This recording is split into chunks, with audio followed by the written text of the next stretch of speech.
One of the best ways to learn this Mula Bandha action is to attempt to do it in all the standing poses. Okay. But here, the femurs move away from each other, hip bones can move towards each other. If around that axis I rotate the block, those 2 points move away from each other. If I rotate the blocks in, they move towards each other. Although in normal language you call it that movement, actually it's a circular movement. It is not a lateral movement. So lateral movement will be like this. Okay. Medial movement will be like this. Okay. Now you can combine both. Circularly I move away from each other, but medially I move towards each other. Okay. That is Mula Bandha action. So, circularly I move away from each other, but medially I move towards each other. So that if these are my sit bones, okay, pelvic is a little more complex because this is what happens in the pelvis. Okay. But it is still a circular motion. Circularly I move away from each other, medially I move towards each other.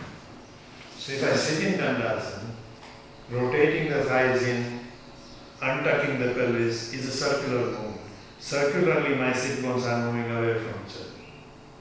I don't let go of that. That continues, but even as the circular movement continues, I engage the sit bones towards each other and lift the perineum up. Not that simple. Circularly moving away from each other, which has to do with rotation of the thigh, untucking of the pelvis. So circularly I am moving from it. That circular movement continues, but then I bring the sit bones towards each other. So medially the sit bones move in. Circularly they separate. Okay. If you sit like that for a long period, your legs may get tired, but the effect of sitting like that is never felt in being tired in your lumbar. Lower back doesn't get tired. The work is much lower down in the pelvis. If I bring it up, then the back gets tired. So does the back work? Not at all, no. It will still work, but much less. So it's efficient working of the between Baddha Konasana and Dandasana. As far as the work we are doing right now is concerned, engaging in Mula, the biggest difficulty here is that the thighs are rotated out. So the leg rotation doesn't directly happen. And yet, that is where you want to begin the work. Rotate the thigh in. Even though to get into Baddha Konasana, you roll out. Rotate the thighs in.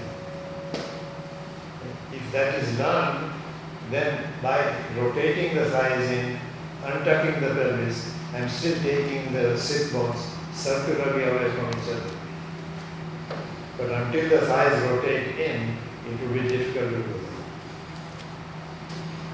Too many friends seated in Baddha Konasana, to sit correctly, push the floating ribs forward. That is not Baddha Konasana. Then, like you did in Dandasana, only to a lesser degree, continuing circular separation of the sit bones, medially bring the sit bones towards each other without using your eyes, ears, tongue to do it. As far as remote viewing is concerned, the relationship here is I am somehow trying to make my breath deeper. In Dandasana.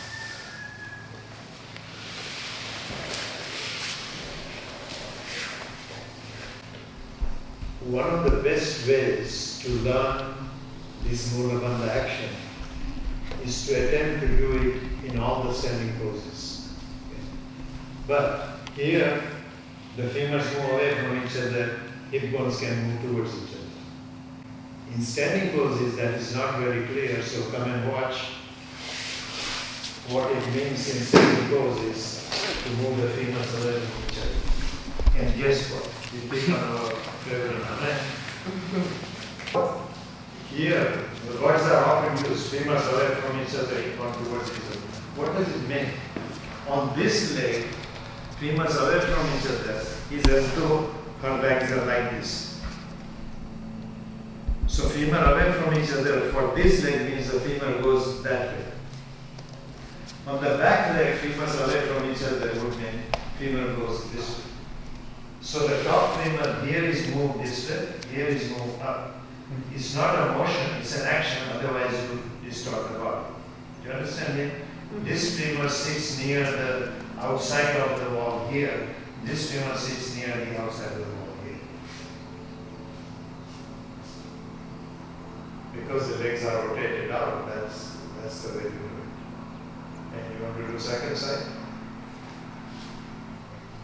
Often taught, and in my view incorrectly, you are taught to bring this femur forward. That is not the action. The action is the sit bone moves forward, the femur moves back. And to experience that, you will take a stick. Now what you want to do is, because the stick is there, move your sit bone more and more this way. The stick will push the femur back. The more you move the sit bone forward, the more the stick will push the femur back. Move your, not your, femur will automatically push the stick forward. Move your sit bone forward towards me more, yes, like that, more, and more. Which is a tucking action of the pelvis. Too many people do a huge back bend here. Slight back bend will happen by the nature of the anatomical structure, but not largely. Imagine a stick. So this femur does not move forward towards me. This femur goes towards the ceiling. Femurs away from each other, to hip bones have to rotate towards each other. Another very long instruction given even by my wonderful teacher, rotate this hip back this way. If you do that, you are jamming the sacrum. So it's not that this hip moves back, but this hip bone circularly rotates forward. This hip bone, just like the femur, moves away. So there is a space here. But not jam the sacrum.